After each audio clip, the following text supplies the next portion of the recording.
मंगली कवरद हरी विठ्ठल श्री ज्ञानदेव पंढरीनाथ भगवान माऊली ज्ञानेश्वर महाराज जगद्गुरु तुकाराम महाराज सद्गुरु जोग महाराज श्री संत माधव मामा महाराज महारुद्र हनुमान की जय विठ्ठला विठ्ठला विठ्ठल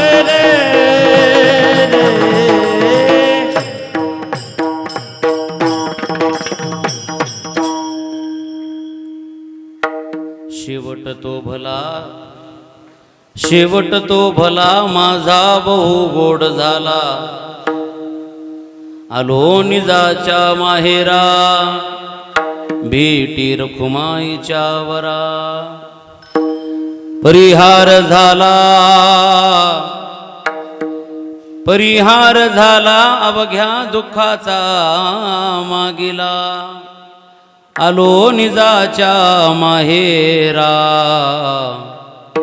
भेटी रखुमाईच्या वरा तुका मने बानी तुका मने बानी गेली आता घेऊ धनी आलो निजाच्या माहेरा भेटी रखुमाईच्या वरा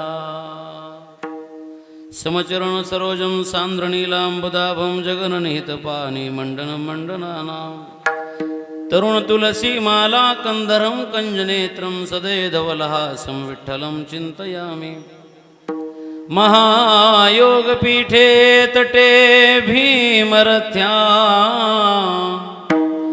वरं पुण्डरीकाय दातुं मुनीन्द्रैः समागत्य तिष्ठन्तमानन्दकन्दं परब्रह्मलिंगं भजे पांडुरंगं पांडुरंगा करू प्रथम नमन दुसरे चरण संतांच्या त्यांच्या कृपादाने कथेचा विस्तारू बाबाजी सद्गुरुदास तुकादायांचे केलिया स्मरण होय सकळ विद्यांचे अधिकरण तेची वंदू श्री चरण श्री गुरूंचे ते नमस्कारोनी आता काय माझी वाणी मानेल संतासी रंजव चित्तासी आपोलिया माझी वाणी तुझे वर्णे गुणनाम ऐसे दे प्रेम काही कळा मस्तक माझा पायावरी वार करे संतांच्या घ्यावी घ्यावी माझी सेवा दीन दुर्बळाची देवा दीन दुर्बळाची देवा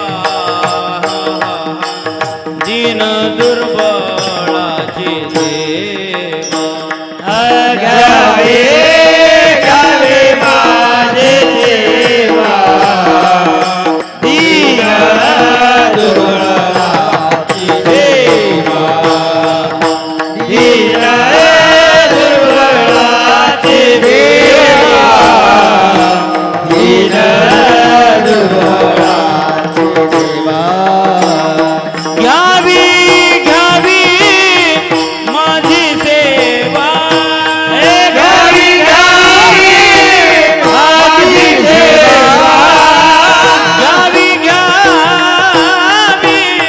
माझी सेवा घ्यावी घ्यावी माझी सेवा घ्यावी घ्यावी माझी सेवा दीन दुर्बळाची देवा दीन दुर्बळाची देवा दीन दुर्बळाची देवा घ्यावे घ्यावे माझी सेवा दीन दुर्बळाची देवा दीन दुर्बळाची देवा हे दीन दुर्बळाची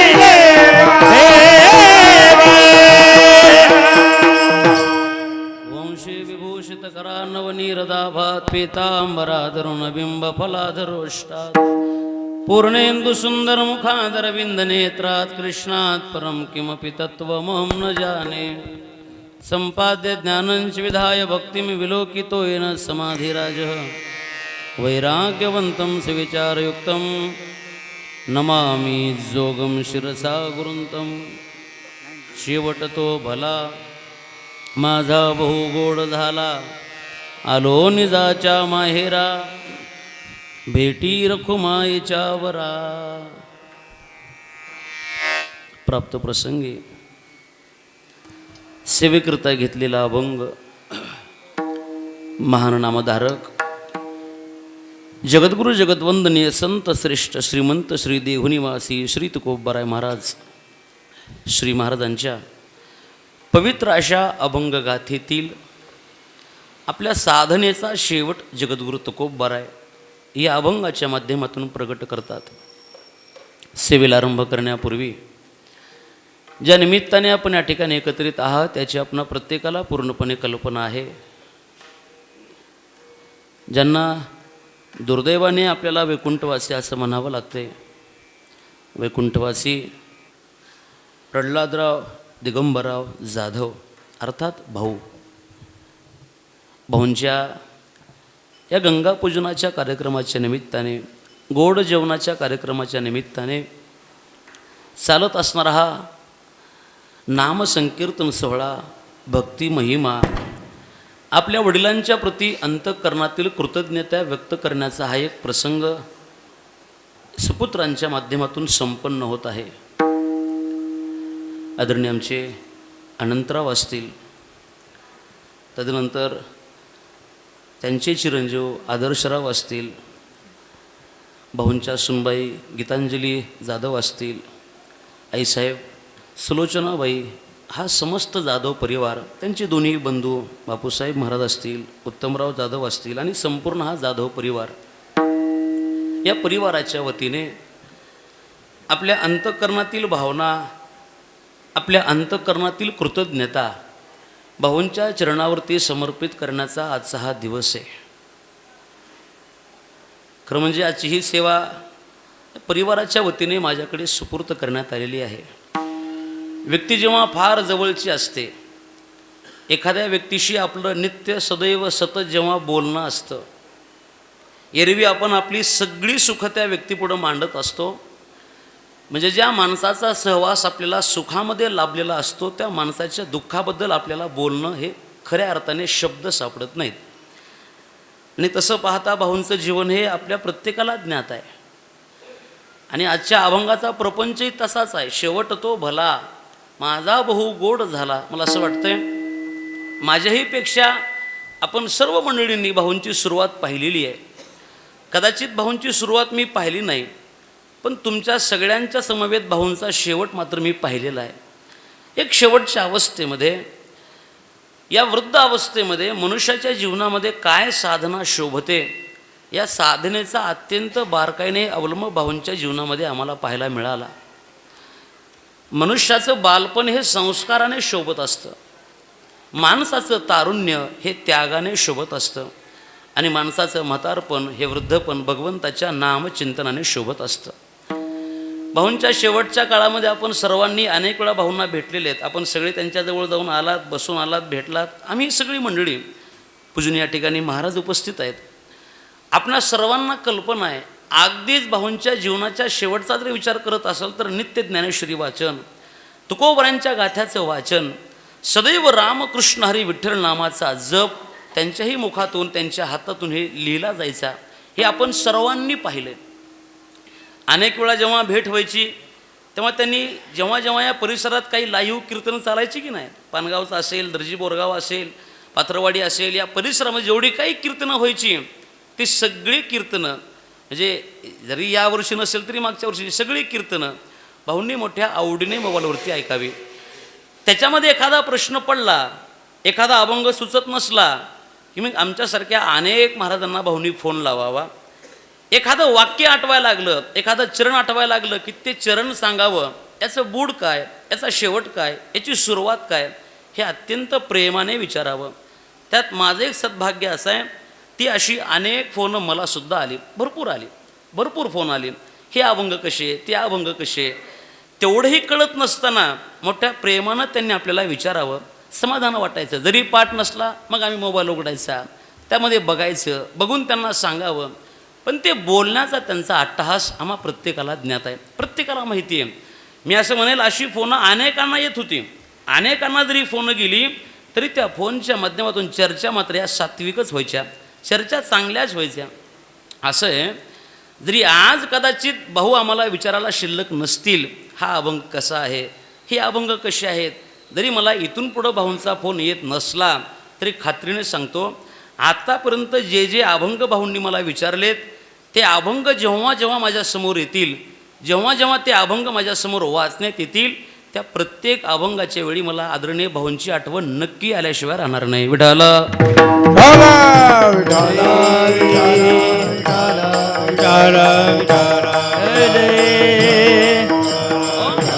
म्हणून शेवटाचे दोन प्रकार आहेत. एक मनुष्याच्या जीवनातील पारमार्थिक शेवट आहे आणि दुसरा आपल्या जीवनातील प्रापंचिक शेवट आहे.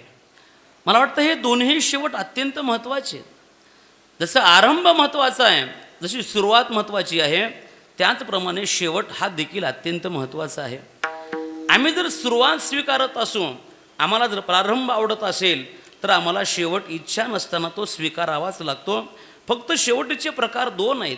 तुकोबरांनी आपल्या जीवनामध्ये शेवट गाठला, त्यांच्या जीवनातील तो त्यांच्या साधनेचा शेवट आहे. आपल्या जीवनात जरी आम्हाला तो साधनेचा शेवट गोड करता येत नसला तरी तुकोबरांनी आम्हाला पर्याय दिला. किमान आपल्या आयुष्यामध्ये आपल्या प्रपंचाचा तरी शेवट माणसाने गोड करावा. विठाला विठाला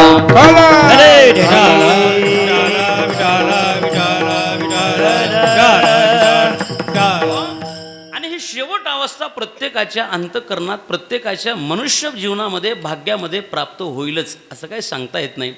शेवटापर्यंत सगळे पोहोचत नाहीत, सगळे पोहोचत नाहीत. ज्ञानोबा किती गोड बोलतात. या शेवटाच्या प्राप्तीसाठी, त्या स्थानावर जाण्यासाठी अनेक जण प्रयत्न करतात, भरपूर जण प्रयत्न करतात. भगवान परमात्मा गीतेमध्ये बोलतात, अर्जुना, अरे किती माणसं प्रयत्न करतात, हजारो माणसं प्रेम करतात, हजारो. कदाचित ज्ञानोबरांना ही संख्याच कमी वाटली असावी. ज्ञानोबराय बोलतात, अरे हजाराने काय होणार आहे. ज्ञानोबराय बोलतात, अस्तेची या महापुरी रिगता ती कोटीवरी परी प्राप्तीची या पहिलं तरी विपायला निघे. सगळे शेवटपर्यंत जात नाहीत, सर्वांना शेवट साधता येत नाही, सर्वांचा शेवट म्हणावा तसा गोड आम्हाला करता येत नाही. ज्ञानोबा बोलतात, अनेक जरी प्रयत्न करत असली तरी सगळी माणसं तिथपर्यंत पोचत नाहीत. मला वाटतं हाच आशय जगद्गुरू तुकोबरांनी पुढं आणला. तुकोबरा बोलतात, सगळे जरी प्रयत्न करत असले तरी शेवटी मात्र काही मोजकीच माणसं पोचतात. अवघड गोवे शेवटी अवघड गोवे,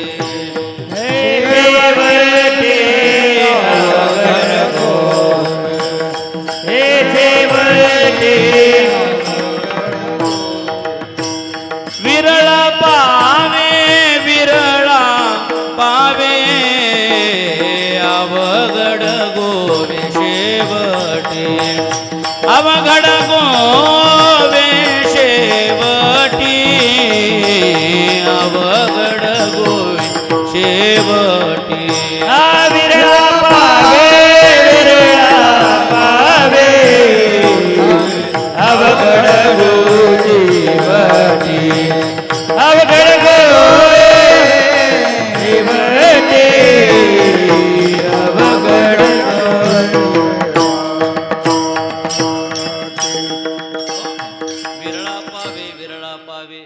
अवघड गोवे शेवटी. सगळी शेवटापर्यंत जात नाहीत, त्यातले काही मोजकीच माणसं शेवटापर्यंत पोचतात. याला तुकोबरांनी उदाहरणं खूप छान छान दिली. तुकोबरा बोलतात, जर झाडाला जर समजा आता फळ यायचंय, आंब्याचं झाड आहे, अगदीच भरपूर मोहर लागतो, भरपूर मोहर लागतो, आणि मग तो मोहर पाहिला की मालकाला वाटतंय चला आता यावर्षी आंब्याला कमी नाही, भरपूर मोहरं लागली. ऐका, एवढी सगळी मोहर जरी लागला असला झाडाला, एवढा जरी मोहर असला तरी त्या सगळ्या मोहराचं कैऱ्यात रूपांतर होत नाही. काही मोहर गळून जातो, काही कैऱ्यापर्यंत प्राप्त होतात. ऐका, जेवढ्या काही कैऱ्या आहेत की नाही, त्या सगळ्या कैऱ्या पाडापर्यंत जात नाहीत, त्यातल्या काही मोजक्याच पाडापर्यंत जातात. जेवढी काही पाड आहेत की नाही ती सगळी समजा शेतकऱ्यानं ते सगळी पाडं काढली आणि डालमध्ये जर पीक वाईट ठेवली, जेवढी काय पीक वाईट ठेवलीत की नाही ती सगळी पिकत नाहीत, त्यात सुद्धा एखादा तरी नाचतोच. सगळ्यांच्या नशिबी शेवट आम्हाला पाहायला मिळत नाही, सगळे शेवटापर्यंत जातीलच असं काही सांगता येत नाही. पण ऐका, जगद्गुरु तुकोबराय बोलतात, मनुष्य जीवनामध्ये किमान माणसाला 2 शेवट गाठता आले पाहिजेत. आपल्या सद्भाग्याने जर आम्हाला पारमार्थिक शेवट गाठता आला तर त्याच्यासारखा सद्भाग्यवान दुसरा कोणी नाही. जरी हे जमत नसलं तरी किमान आपल्या प्रपंचातील तरी शेवट माणसाने अत्यंत चांगल्या पद्धतीने गोड करावा, हे मला वाटतंय आदरणीय भावांच्या जीवनामध्ये आम्हाला पाहायला मिळालं. विठाला विठाला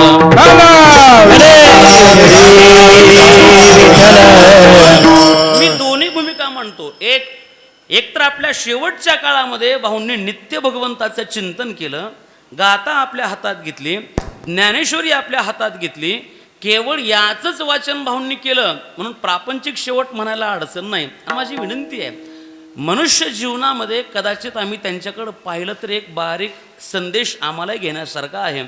एक बारीक संदेश आहे, घ्यायला अडचण नाही, घेत चला, काही अडचण नाही.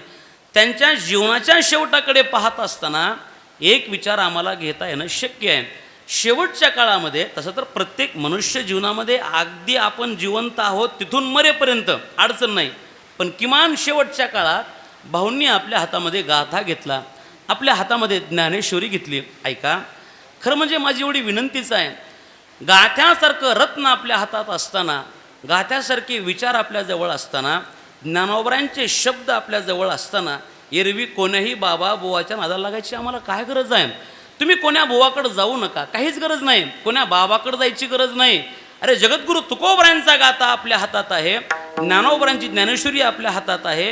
हे जर तुम्ही दोन्ही ग्रंथ आपल्या हातात ठेवले तर कधीच कोण्या बाबाचा नाद करायची आपल्याला गरजच नाही. विठाला विठाला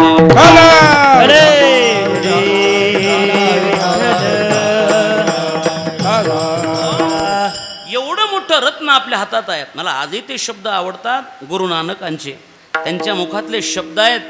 ते काय म्हणतात, एखाद्या व्यक्तीला गुरु म्हणण्यापेक्षा त्यांच्या मुखातले शब्द आहेत, गुरु ग्रंथ कहियो. ग्रंथ हेच आमचे गुरु आहेत, ग्रंथ हेच आमचं दैवत आहे.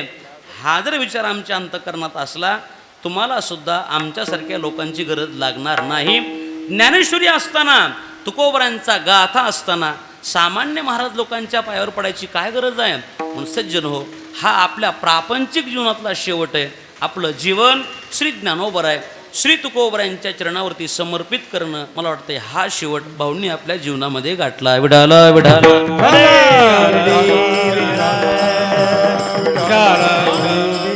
हा एक पहिला शेवट आहे.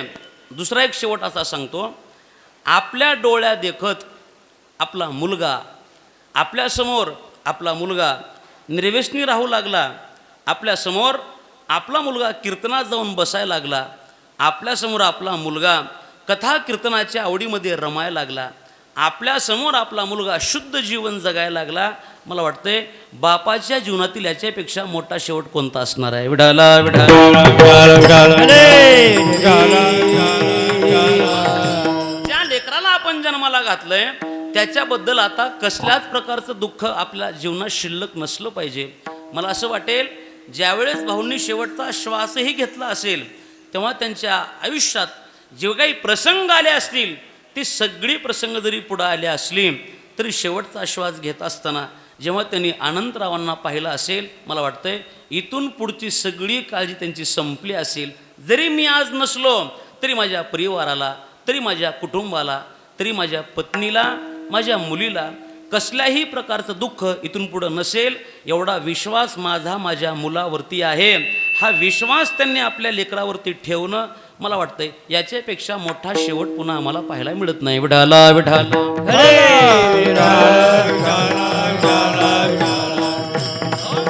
हा शेवटच आहे. आपला मुलगा आता व्यवस्थित आहे, आपला मुलगा सदन आहे, आपला मुलगा हे सगळं सांभाळू शकतो. हा विश्वास जेव्हा एका बापाच्या अंतःकरणाला स्पर्श करतो, आता आपण नसलं तरी आपल्याला कसली चिंता नाही, माझ्या लेकीची चिंता नाही, माझ्या पत्नीची मला चिंता नाही, माझ्या नातवांची मला चिंता नाही का?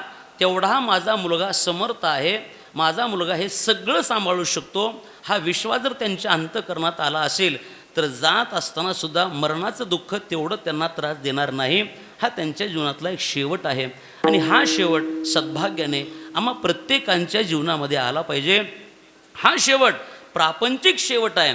पारमार्थिक शेवट तुकोबरांचा खूप मोठा आहे, तो विचार मी आत्ता मांडत नाही, पण किमान प्रपंचाचा तरी शेवट आमचाही अत्यंत चांगल्या प्रकारे गोड व्हावा. व्यक्ती जवळची आहे, व्यक्ती आपल्या हक्काची आहे. लक्ष द्या, मनुष्य जीवनामध्ये माणसावर खूप माणसं प्रेम करतात, नाही असं नाही, भरपूर माणसं प्रेम करतात, सगळीच प्रेम करतात. गावातील माणसं प्रेम करतात, शेजारची माणसं प्रेम करतात, भावकीतील माणसं प्रेम करतात, सगळी प्रेम करतात. पण ऐका, या सगळ्यांच्या प्रेमाच्या मागे काही ना काही स्वार्थ लपलेला आहे, काहीतरी स्वार्थ आहे. हे मी नाही बोलत. समाज आनंदाचा आहे, समाज सुखाचा आहे, हे किती दिवस आहे. तुकोबराय बोलतात, जन हे सुखाचे दिल्या घेतल्याचे. जेव्हा काही समाजाला आपल्यापासून फायदा होतो की नाही, तोपर्यंत समाज आपल्याला जवळ करतो. अंत हे काळीचे नाही कोणी. लक्ष द्या, हे समाजाचं प्रेम स्वार्थी आहे. पण या जगामध्ये एक पात्र असं आहे, जे पात्र आपल्या लेकरावरती प्रेम करत असताना कसल्याच प्रकारचा स्वार्थ अंतःकरणात धारण करत नाही. त्या पात्राचं नाव आई आणि बाप आहे. विठाला विठाला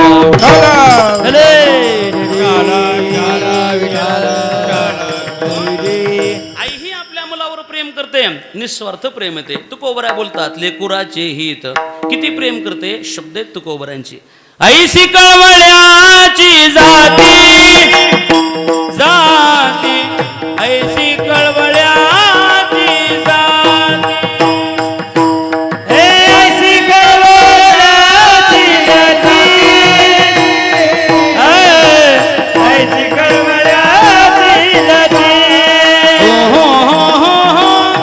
ऐसी कळवळ्याची जाती जाती, ऐसी कळवळ्याची जाती, ऐसी कळवळ्याची जाती, ऐसी कळवळ्याची जाती. तरी लाभाविन प्रीती, करेला भाविन लाभाविन रे,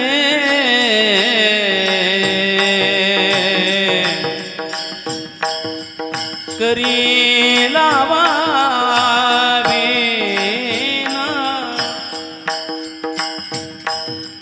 प्रीती रामा. हा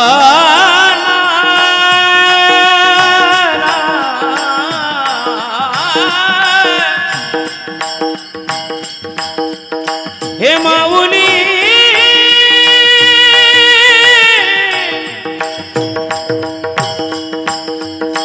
करीला भाविन रे,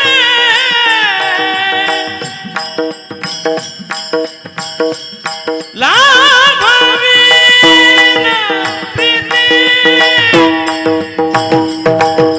हा ना, हा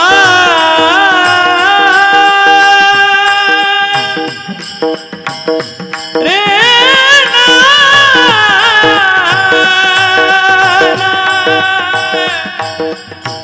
करीला भाविन प्रीती, करीला भाविन प्रीती,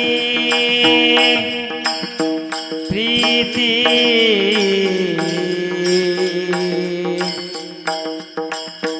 करीला भाविन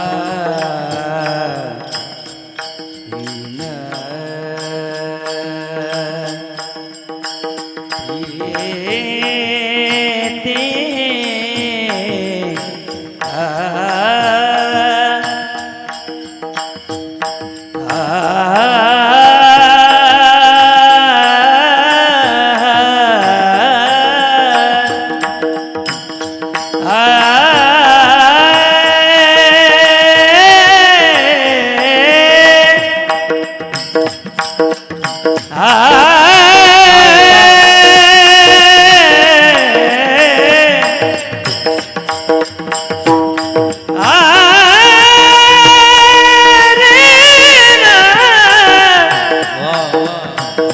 रे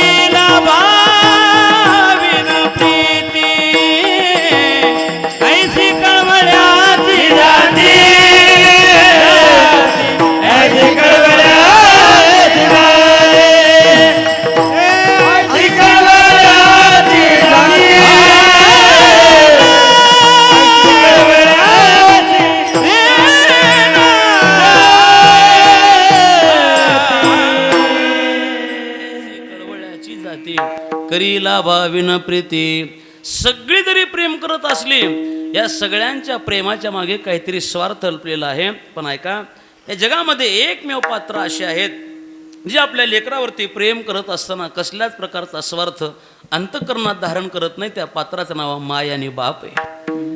आई आपल्या मुलावर प्रेम करते, खूप करते, निस्वार्थ प्रेम करते. लाभाविन करी प्रीती, लाभाच्या अपेक्षा ठेवत नाही, प्रेम करते. बापही आपल्या मुलावर प्रेम करतो. फरक एवढाच आहे, आईचं प्रेम दिसणार आहे, बापाचं प्रेम दिसत नाही. आईचं प्रेम मऊ असेल, बापाचं प्रेम कठोर आहे. प्रेमामध्ये फरक नाही, प्रेम करतोच. दुर्भाग्याने आम्हाला बापाचं प्रेम कधी कळालंच नाही, कळत नाही. तुम्हाला आम्हाला कळत नाही यात नवल नाही. जगाला देवकी माता कळाली, पण जगाला वसुदेवराजे कळायला तयार नाहीत. यशोदा माता लवकर कळते आम्हाला, पण नंद बाबा दुर्भाग्याने आम्हाला लवकर कळत नाहीत. एखादा मुलगा शाळेमध्ये पास झाला आणि तो जर मुलगा धावत आला, आई नंबर आलाय माझा, आईनं धावत घरात जावं, मुठभर साखर घ्यावी, ती साखर लेकराच्या तोंडात टाकावी. साखर आई लेकराला खाऊ घालते ती आई आम्हाला लगेच कळाली. पण अशा उन्हात दिवसभर राबावं, अंगातील सदरा घामानं ओला चिंब होईपर्यंत काम करावं आणि भेटलेल्या 400 रुपयाचे पेढे आणून लेकाच्या खुशीमध्ये सगळ्या गावभर पेढे वाटावे, तो बाप आम्हाला लवकर कळत नाही. ही शोकांतिक आहे. अशा जर मंडपात एखादी मुलगी नांदाय निघाली तर आई खूप रडते, खूप रडते. लेकही माझी चालली नांदायला, ढसा ढसा रडते ती आई.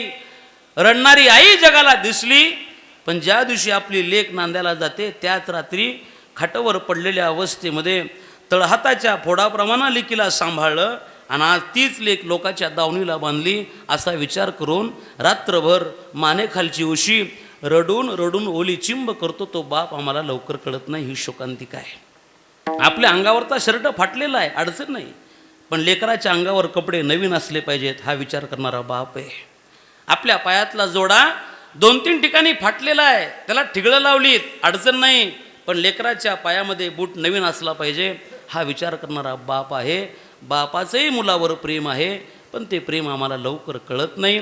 भाग्यवान आहेत ती मुलं ज्यांनी बापाच्या प्रेमाला ओळखलं आणि बाप जपला. याच्यापेक्षा भाग्य अजून आमचं काय पाहिजे. विठाला विठाला. एरवी व्यक्ती कितीही जवळची असली तरी व्यक्तीचा नाश मात्र निश्चित आहे. व्यक्तीचा शेवट आहे, शेवट आम्हाला नाकारून चालत नाही. कोणी असेल, येणं जाणं हे निश्चित आहे. आपण रात्री ऐकलं असेल, अनेक प्रमाणात सांगता येतील. देह नावाचा आकार स्वीकारला की माणसाला काही विकार स्वीकारावेच लागतात. त्यात प्रमुख 2 विकार आहेत. जरी हे षडविकार सांगितले असले, काम क्रोध लोभ मद मत्सर दंभ अहंकार, प्रमुख 2 विकार आहेत. पहिला विकार आहे जन्म, दुसरा विकार आहे मरण. जन्म स्वीकारलं की मरण नाही म्हणून चालत नाही. वाहणारी नदी कधी एका काठाने वाहत नाही, तिलाही 2 काठ आहेत. उपरनं खाली पडलं त्याला उचलायचे, एक काठ उचलला दुसऱ्या काठाला हात लावायची गरज नाही, हे निश्चित आहे. तसं मनुष्याचा जन्म स्वीकारला की आम्हाला मृत्यूसुद्धा इच्छा नसताना स्वीकारावा लागतो. व्यक्ती कितीही जवळची असली तरी त्याचा नाश निश्चित आहे. नाश हा ठरलेलाच आहे, जावं लागतं. ते कुणाला चुकत नाही, चुकणारे नाही. येथे नाही उरो आले अवतार, हेरते पामर जीव किती. कोणी असला, भगवान परमात्माला अवतार घ्यावा लागला, अवतार कार्य संपलं की देवाला थांबता आलं नाही. साधू संतही येतात, आपलं काम झालं, थांबत नाहीत. आम्ही सामान्य माणसं आहेत, उपजल्या पिंडा मरण सांगते, हे सगळे प्रमाण लावता येतील. का मरायचं, का जावं लागतं, मुळात या देहावर आपली सत्ता नाही. आणि ज्या वस्तूवर आपला हक्क नाही त्या वस्तूबद्दल ममत्व ठेवून चालत नाही. ज्याच्यावर आपला अधिकारच नाही त्याला माझं माझं म्हणून चालत नाही. तुकोबरा बोलतात या देहावर तर कुठं आपली सत्ता आहे. ज्याचं हे शरीर आहे तो जर आपल्या दारात आला असेल, ते जर शरीर मागत असेल तर माणसानं रडायचं नाही.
धन कुबेराचे तेथे किंवा येथे मनुष्याचे काय आहे. आपलं काय आहे? देता देवविता नेता नेवविता. येथे याची सत्ता काय आहे? निमित्ताचा धनी केला असे प्राणी माझे माझे म्हणून व्यर्थ गेला.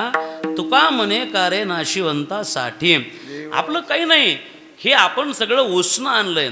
हे पंचतत्वापासून हे उष्णच आणलंय की आपण. देह हा पाचाचा आणि ला उसना शिकी ज्याचा त्याला देणे लागे. द्यावंच लागतं. मी असं म्हणतो, म्हणजे तुमची इच्छा असो अथवा नसो ते शरीर त्याला द्यावंच लागतं. पृथ्वी आप तेज वायू आकाश हे इथून जे सगळं आम्हाला मिळालं की नाही, एक एक तत्व जेव्हा आपला एक एक अंश काढून घेतं तेव्हा मात्र मनुष्याला निकामी व्हावं लागतं. आणि ह्या देहाला काळाच्या ताब्यात द्यावं लागतं. ते कुणाला चुकलं नाही, टळत नाही. ऐका, खरं म्हणजे का टळत नाही, का चुकत नाही? अरे ते आपलं नाहीच आहे. कशामुळे ते थांबणार आहे? थांबत नाही. या संबंधी बोलत असताना गुरुवर्य प्रातस्मरणीय पूजनीय सद्गुरू विठ्ठल बाबा घुले पाठामध्ये नेहमी सांगायचे. त्यांचं एक वाक्य असं होतं, ते म्हणायचे, बुवा अरे ज्या दिवशी यम आपल्या दारात येईल, काळ आपल्या दारात येईल आणि तो जर आपल्या दारात आला आणि त्याने जर दरवाजा वाजवला, आपण त्याला असं म्हटलं पाहिजे, एवढा उशीर का केलाय? बोल. असं कोण म्हणलं पाहिजे? आपण म्हणलं पाहिजे. कोण कोण म्हणते तोच तुम्ही ठरवा. आपण असं म्हणलं पाहिजे. ते असं म्हणायचे. त्यांचं एक वाक्य असं होतं, यम जर आपल्या दारात आला तर यम दारात येण्या अगोदर आपण आपली वळकटी बांधून तयार असलं पाहिजे म्हणायचे. वळकटी म्हणजे अंतरून पांघरून उशी, याला वळकटी म्हणू नका. त्यांचा अर्थ असा होता, यम आपल्या दारात येण्या अगोदर आपण गाठा पाठ करून तयार असलं पाहिजे. यम आपल्या दारात येण्या अगोदर आपण ज्ञानेश्वरी पाठ करून बसलं पाहिजे आणि आपणच त्याला म्हटलं पाहिजे, एवढा उशीर का केला? मला असं वाटतंय, एवढा उशीर का केला असं जेव्हा वाक्य आपल्या मुखातून बाहेर येतं, आता प्रपंच बाजूला ठेवा, याच्यापेक्षा मोठा परमार्थाचा शेवट कोणता असणार आहे? विठाला विठालो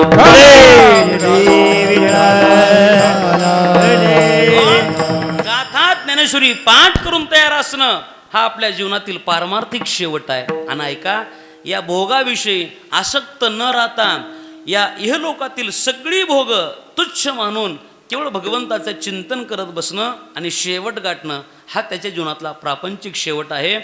तुकोबरांना जरी हे दोन शेवट सांगायचे असले तरी तुकोबरांनी आपल्या जीवनातला प्रापंचिक शेवट मांडला नाही. तुकोबराय आपल्या जीवनातील पारमार्थिक शेवट मांडतात. काय पारमार्थिक शेवट? तुकोबरांनी तो पारमार्थिक शेवट मांडला. तुकोबराय बोलतात, सगळ्याच्या जीवनामध्ये जरी शेवट असला तरी आमचा शेवट काही स्वतंत्र आहे, आमचा शेवट काही वेगळा आहे. आज मला खऱ्या अर्थानं असं वाटायला लागलं, की माझा शेवट चांगला झाला. कशामुळं झालं? खरं म्हणजे काय मिळालं म्हणजे शेवट म्हणता येईल, काय प्राप्त झालं म्हणजे शेवट म्हणता येईल. ऐका, एक भाव असा म्हणतो, मी थांबतो वेळेत, ऐका. काय भेटलं म्हणजे शेवट म्हणता येईल. खूप काही धन कमवायचे, तो सगळा पैसा भेटला, मग माणसं म्हणतील का बस आता शेवट झाला? म्हणतील माणसं? कितीही पैसे मिळू द्या, कितीही धन भेटलं, माणसं बस म्हणणार नाहीत. कुणीच म्हणणार नाही. किती पैसे भेटल्यावर माणसं बस म्हणतील, म्हणजे अगदीच आपल्या घरातला म्हणून खरं सांगतो, किती पैसे भेटल्यावर माणसं बस म्हणतील यात नवल नाही. खरं खरं सांगा, किती पैसे दिल्यावर महाराज लोक तरी बस म्हणतील? नाहीत म्हणत.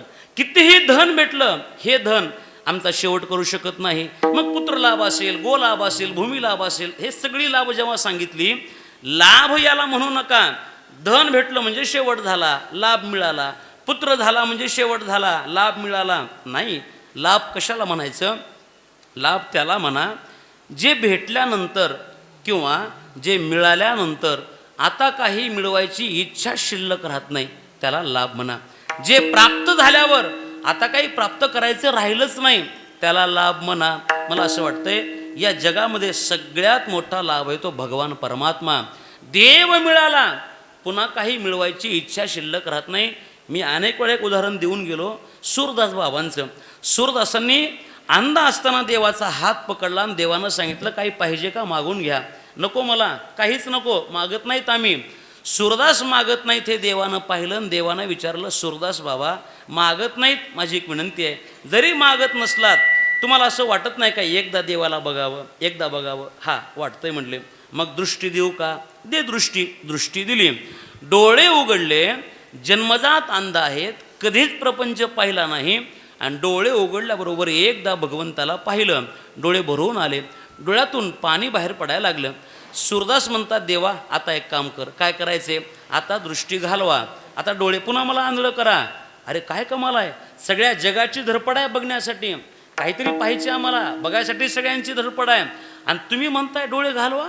का डोळे घालवायचे? दिले ना तुम्हाला आता नेत्र, बघा ना सगळं जग. काय वाक्य गोड आहे. सूरदास महाराज बोलतात, देवा जेव्हा दृष्टी नव्हती तेव्हा मी काहीच पाहिलंच नाही. जेव्हा डोळे आले तेव्हा पहिल्यांदा तुला पाहिलंय. देवा आता अशी विनंती आहे, आता असं वाटायला लागलंय एकदा तुला पाहिलं की नाही, तुला पाहिल्यानंतर हे नासकं जग बघायची इच्छाच नाही, लगेच डोळे घालव. याला म्हणा आपल्या अंतःकरणातील लाभत्व. याला म्हणा जे मिळाले ना आता पुन्हा मिळवायची इच्छा शिल्लक नाही. जे प्राप्त झालं पुन्हा काही प्राप्त करायचं राहतच नाही, याला शेवट म्हणा. तुकोबराय प्रापंचिक शेवट मांडत नाही तो. तुकोबराय बोलतात, आत्ता मला असं वाटायला लागलंय की आज खऱ्या अर्थाने माझ्या साधनेचा शेवट गोड झाला, माझी साधना सफळ झाली. जे मी करत होतो, का करत होतो? ज्याच्या प्राप्तीसाठी करत होतो, सगळं सोडलं मी. पत्नी, मुलं, बाळ, घर दार या सगळ्यावरचा मोह सोडला, आसक्ती सोडली, ममत्व सोडलं, सगळीकडचं प्रेम बाजूला घेतलं, आणि ते सगळं प्रेम उचलून जगाच्या बापाच्या देवाच्या पायावर ठेवलं. आजपर्यंत केवळ याच्या भेटीसाठीच एवढी आतोनात प्रयत्न केले, एवढी साधना केली, पण आज माझी छाती भरून आली. आज मला आनंद वाटायला लागला. कशाचा? मी केलेल्या साधनेचा. कवतुक वाटे झाल्या वेचाचे. मग आज मला हे सगळं बरं वाटायला लागलं. मी साध्याच्या प्राप्तीसाठी साधनाचा अवलंब केला. आता हे साधन सांगत बसत नाही. साध्य काय, साधनं किती आहेत, हे साधनं सगळी बाबा तुम्ही सगळे सुज्ञच आहेत. साधन फक्त नाम घ्या, एवढंच घ्या. साध्य भगवान परमात्मा घ्या. त्या साध्याच्या प्राप्तीसाठी नाम साधनेचा अवलंब केला. भरपूर संकट आली, सगळ्या संकटावर मात करत करत करत आज मी इथपर्यंत आलो. कुठं आलं नी जा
रखुमाई त्यावरा भीती रखुमाई त्यावरा आलो निजाच्या माहेरा आलो निजाच्या माहेरा भेटे रखुमाई त्यावरा भेटे रखुमाई त्यावरा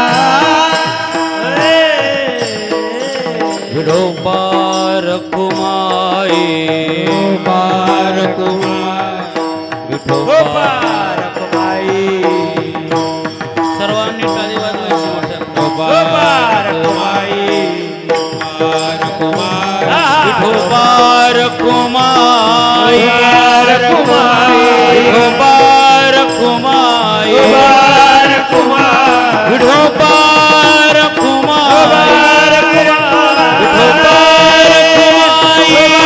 रखुमाई विठोबा रखुमाई बोला पुंडली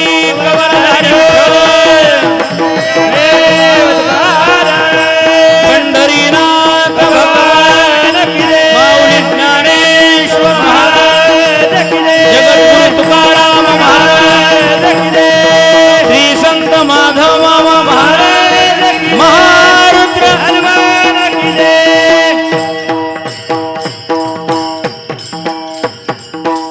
आलो निजाच्या माहेरा भेटी रखुमाईच्या वरा तुकोबरा बोलतात. आलो निजाच्या माहेरा. तुकोबरांनी आपल्या साधनेच्या शेवटाचं वर्णन केलं. खऱ्या अर्थाने जिथं जायचं होतं ते ठिकाण मला प्राप्त झालंय. तसं मुळात हे ठिकाण आमचं अगोदरच ठरलं होतं. आयुष्याच्या साधने सच्चिदानंद पदवी घेणे हे आमचं ठरलं होतं. आणि ठरलं असताना मग आम्ही विचार केला की आता जायचे ना, मग जायचं कशानं. मग ती सगळी साधनं आम्ही जवळ केली. सगळ्या साधनांचा स्वीकार केला. आणि या सगळ्या साधनापैकी एक साधन आम्हाला आवडलं. ते साधन कोणतं? ते साधन होतं भगवंताचं नामचिंतन. बाकी सगळी जरी साधनं असली, या साधनापेक्षा ही सगळी साधनं थोडी अवघड आहेत. पण नाम साधन मात्र सुलभ आहे, सोपं आहे. बाकी अनेक साधनं आहेत. योग साधना, याग आहे, यज्ञ, हे सगळी साधनं आहेत. भगवंताच्या प्राप्तीकरिता जे काही 4 मार्ग सांगितले की नाही, कर्ममार्ग, योगमार्ग, ज्ञानमार्ग आणि भक्तिमार्ग, यातला जो भक्तिमार्ग आहे तो थोडा सोपा आहे. भक्तिपंथ बहु सोपा, अत्यंत सोपा. इथं काही कष्ट नाहीत, काय सायास लागत नाहीत. म्हणून तुकोबरा बोलतात हे नामसाधन असं आहे, हे तारणारच आहे. आणि हे कुठंही तारतं यापेक्षा हे नामसाधन अगदी अंतकाळीचं शस्त्र आहे म्हणे. तुकोबरा बोलतात तुका म्हणे निर्वाणीचे शस्त्रसाचे हे एक शस्त्र असं आहे जे अंतकाळी आमच्या कामात येतं. काय जाणो किंवा काय नेनो तरले किती नाव आहे ती या वैसा. इथं सायासाचं काम नाही, सायासाचे नाही काम गीता नाम विठोबाचे. या न्यायाने या नामाचा महिमा तुकोबरांना कळाला. मग तुकोबरा बोलतात देवा तुका म्हणे केले तुझ्या नामा पुढे तुच्छ हे बापुडे. सकळ ही सगळी साधनं बाजूला सारली, केवळ तुझं नामचिंतन केलं. आणि हे करत असताना या नाम साधनेच्या बळावरती आम्ही साध्य अवस्थेला पोचलो. कोणती ती अवस्था? आम्ही तुझ्यापर्यंत आलो निजाच्या माहेरा. तुकोबरा बोलतात की आता आम्ही आमच्या माहेराला पोचलो. खरं म्हणजे माहेर शब्द असा आहे, हा माहेर शब्दच आपुलकीचा आहे. हा माहेर शब्द आमच्या अंतःकरणाचा आहे. हा माहेर शब्द आमच्या काळजाचा आहे. तुकोबरा आहे पंढरपूरला आपलं माहेर समजतात. ज्ञानोबरांची तीच भूमिका आहे, तीच भाषा आहे. ज्ञानोबरा बोलतातच की हो की माझे माहेर पंढरी. हा सगळा विचार घ्या. ज्ञानोबरा असतील, नामदेवराय असतील, नाथबाबा असतील, आदी करून सगळी संत महात्मे आपलं माहेर जर कोणतं असेल तर पंढरपूर हे वारकऱ्यांचं, हे संतांचं माहेर आहे. आणि त्या माहेरातली आपली आई कोण असेल तर विठ्ठल आपली आई आहे. आपला बाप कोण असेल? भगवान कृष्ण, विठ्ठलच पांडुरंग परमात्मा हाच आपला बाप आहे. किंवा असं घ्या, कृष्ण माझी माता, कृष्ण माझा पिता, किंवा विठ्ठल बाप माये चुलता, विठ्ठल भगिनी आणि भ्राता, विठ्ठल विन चाड नाही गोता, तुका म्हणे आता नाही दुसरे. सगळं प्रेम जरी माहेरावर असलं, काय भूमिका आहे बघा. तुकोबराने काय उदाहरणं दिली. उदाहरण देत असताना तुकोबरा या संबंधाने माहेराबद्दल बोलत असताना लेकीला पुढं करतात. एका लेकीचं प्रेम आपल्या माहेरावर अधिक आहे. मी असं म्हणेल, सासरी जो आपला मालक आहे त्या मालकापेक्षाही थोडं अधिक प्रेम त्या मुलीचं आपल्या माहेरावरती असतं. माहेरातली प्रत्येक व्यक्ती ही मुलीला प्रिय असते. मग माहेरातला बाप असेल, माहेरातली आई असेल, माहेरातला भाऊ असेल, ही सगळी नाती एका मुलीसाठी प्रिय आहेत. आणि माहेराचा लळाच आहे, जिव्हाळाच आहे. तुकोबराया बोलत नाहीत का, कन्या सासुऱ्याशी जाय मागे परतोनी पाहे, या न्यायाने त्या मुलीचं प्रेम आहे माहेरावर. म्हणून प्रत्येक मुलीच्या माहेरातील बाप असला पाहिजे, प्रत्येक मुलीच्या माहेरातील तिची आई असली पाहिजे, प्रत्येक मुलीच्या माहेरातील तिचा भाऊ तिची बहीण असली पाहिजे. ही सगळी माहेरची नाती आहेत. आणि असं लेकीला सुद्धा माहेर तोपर्यंत जिवंत आहे बघा. कधीपर्यंत? जोपर्यंत माहेरातली माय आणि बाप जिवंत आहे तोपर्यंत लेकीला माहेर जिवंत आहे. माहेरातली आई जिवंत असेल, माहेरातला बाप जिवंत असेल, तर दिवाळी जर एखादी लेक आली असली तर त्या लेकीची पिशवी कधी रिकामी जात नाही बघा, कधीच जात नाही. बाप जर श्रीमंत असेल तर त्या पिशवीमध्ये श्रीमंत वस्तू असतील, बाप जर गरीब असेल तर पिशवीमध्ये गरीब वस्तू असतील. पण माहेरातला बाप असावा, माहेरातली आई असावी, लेकीची पिशवी कधी रिकामी जात नाही. म्हणून जरी हे वाक्य जुन्या काळातील असलं की माहेरातली मायबाप जिवंत आहेत तोपर्यंत लेकीला माहेर जिवंत आहे, असं जरी हे वाक्य असलं तरी मी थोडा आता बदल करेल. तो बदल असा आहे, आमच्या इथं शोभाताई आहेतच. जरी शोभाताईंना वाटत असलं की माहेरातील आमचा बाप जरी गेला असला तरी माहेर मेल्यात जमा नाही, कारण बापासारखा तुमचा भाऊ तुमच्या पाठीशी असल्यामुळं काही अडचण नाही. ही सगळी जरी नाती असली, ही सगळी नाती आमच्या जवळची आहेत, हा सगळा विचार आमच्या जवळचा आहे. म्हणून तुकोबरायसुद्धा आपल्या माहेराबद्दल आपल्या अंतःकरणातील अवस्था प्रगट करतात. आलो निजाच्या माहेरा. इथं येऊन झालंय काय, भगवंताची भेट झाली, जो सहज प्राप्त होत नाही, जो दुर्लभ आहे. भेटी रखुमाईच्या वरा, भेटी रखुमाईच्या वरा. त्या भगवान परमात्म्याची भेट झाली. त्या देवाचा परिचय करून देत असताना असा तुकोबरांनी परिचय करून दिला की भेट विठ्ठलाची झाली नाही. या परिचयामध्ये शब्द घातला, रखुमाईच्या मालकाला आम्ही भेटलो म्हणे. विठाला विठाला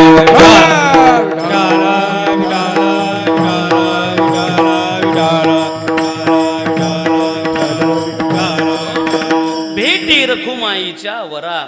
इथे तुकोबरांनी देवाचा परिचय करून दिला. आता वाढवत नाही, परिचयाचे 2-3 प्रकार आहेत. एक परिचय स्वतःच्या नावाने, एक परिचय बापाच्या नावाने आणि एक परिचय बायकोच्या नावानं, असे 3 परिचय आहेत. माणसाचा उत्तम परिचय, मध्यम परिचय आणि कनिष्ठ परिचय याचा विचार मांडत असताना स्वतःच्या कर्तृत्वानं लोकांना आपल्याला ओळखणं हा त्याचा उत्तम परिचय आहे. बापाच्या नावानं आपली ओळख होणं हा आपला मध्यम परिचय आहे आणि बायकोच्या नावानं आपली ओळख हा आपला कनिष्ठ परिचय आहे. असे आता सगळ्यांनी ठरवा आपली ओळख कशी कशी येते. ऐका, तुकोबराय बोलतात, इथं तुकोबरांनी देवाचा परिचय करून देत असताना परिचय करून दिला तो रखुमाईचा वरा. मी भगवान परमात्म्याला भेटलो, पण तो कोण आहे? मालक आहे. कोणाचा? रखुमाईचा. किंवा तुकोबराय अजून एका ठिकाणी बोलतात बघा, रखुमाईच्या पती सोयरिया, रखुमाईच्या पती सोयरिया रखुमाईच्या सोयरिया रखुमाईच्या पती. हे सदा माझे डोळे जणू तुझी मूर्ती, सदा माझे डोळे जणू तुझी मूर्ती, सदा माझे डोळे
तुकोबरा बोलतात रखुमाईचा मालक आहे, तसं भेटी रखुमाईच्या वरा.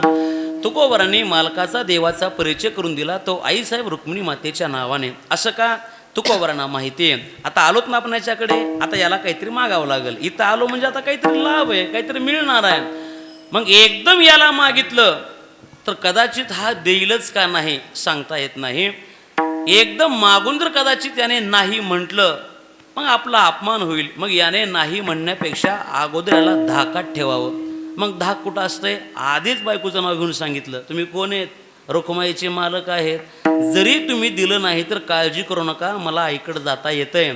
आणि जर एकदा मी आईकडे गेलो, रुक्मिणी जर मातेला सांगितलं मला असं असं पाहिजे देव देत नाही, हे जर तिला कळालं मग तुमचं काय खरं नाही. म्हणून कदाचित देवाला हा धाक दाखवा लागला.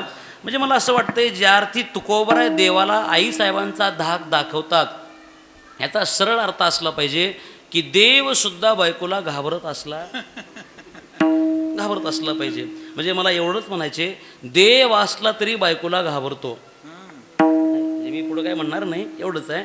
देव असलं तरी त्याला घाबरावं लागतं. रखुमाईच्या पती तुकोबरांनी आठवण करून दिली, त्या भगवंताला मी भेटलो. त्याला भेटल्यामुळं आता जीवन निश्चिंत झालं. आता जीवनामध्ये कसलीच चिंता शिल्लक राहिली नाही. तुझी संगती झाली आमची निश्चिंती, या बोधाला आम्ही प्राप्त झालो. आता कृतकृत्य झालो, इच्छा केली ते पावलो. हीच इच्छा होती की तुला भेटावं, कधीतरी तुझं दर्शन घ्यावं, ही अंतःकरणातील वासना होती. पण ती आज वासना या नाम साधनेच्या माध्यमातून पूर्णत्वास गेली. आज मी तुला भेटलो, तुझ्याकडे आलो निजाच्या माहेरा, भेटी रखुमाईच्या वरा. तुला भेटणं म्हणजे माझ्या जीवनातील साधनेचा शेवट आहे. तुझी प्राप्ती होणं भगवंता म्हणजे खऱ्या अर्थानं माझं जीवन सफल होणं आहे. आता काही शिल्लक नाही. शिल्लक नाही म्हणजे तुकोबरा बोलतात, शेवट तो भला माझा बहु गोड झाला ज्ञानेश्वर माऊली ज्ञानराज माऊली जय ज्ञानेश्वर माऊली, जय जय ज्ञानेश्वर माऊली ज्ञानराज माऊली जय ज्ञानेश्वर माऊली, जय जय ज्ञानेश्वर माऊली. ज्ञानेश्वर माऊली.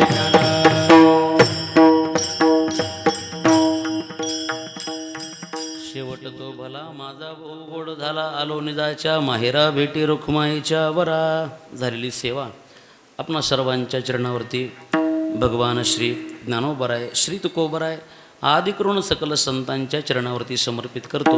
या वाणीला थांबतो. ज्या निमित्ताने आपण या ठिकाणी एकत्रित आहात याची आपणा प्रत्येकाला पूर्णपणे कल्पना आहे. वैकुंठवासी प्रातस्मरणीय पिताश्री प्रल्हादराव दिगंबरराव जाधव अर्थात भाऊ यांच्या या गोड जेवणाच्या कार्यक्रमाच्या निमित्ताने आपण सर्व भाविक मंडळी या ठिकाणी उपस्थित आहात. त्यांचे सुपुत्र असतील, आपल्या वडिलांच्या उपकारातून उतराई होण्याचा ज्यांनी अत्यंत देखणा हा प्रयत्न या ठिकाणी संपन्न केला, त्यांचे आदरणीय परमार्थ स्नेही, परमार्थ प्रेमी, ज्यांचा अगदी माझ्यावरती मोठ्या बंधुवत प्रेम आहे, आमचे अनंतराव या ठिकाणी उपस्थित आहेत. आपल्या वडिलांच्या या उपकारातूनच उतराई होण्याचा प्रयत्न ही सगळी मंडळी या ठिकाणी करण्याचा एक अतोनात प्रयत्न करत आहेत. मग अनंतराव जाधव असतील, त्यांच्या भगिनी अर्थात भाऊंच्या कन्या शोभा पवार असतील, त्यांचा एक नातूही आहे आदर्श जाधव, सुंबाई आहेत आमच्या गीतांजली जाधव, आणि मातोश्री सुलोचना प्रल्हादराव जाधव, त्यांचे दोन्ही बंधूही आहेत, बापूसाहेब जाधव असतील, उत्तमराव जाधव, आणि समस्त हा जाधव परिवार.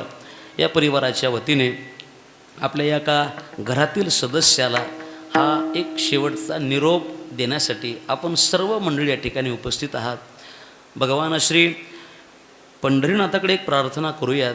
श्री पांडुरंगाने वैकुंठवासी प्रल्हादराव जाधव यांना आपल्या अंतःकरणात जागा द्यावी, त्यांची जन्म आणि मरणाची अर्धार नष्ट करावी, एवढी एक प्रार्थना, एवढी एक विनंती आपण या निमित्तानं करूयात. उपस्थित आपण सर्व मंडळी या जाधव परिवाराच्या दुःखामध्ये सहभागी होण्यासाठी या ठिकाणी आलेला आहात. आपण सर्वजणच आदरणीय भाऊंवर नितांत प्रेम करणारी मंडळी आहात.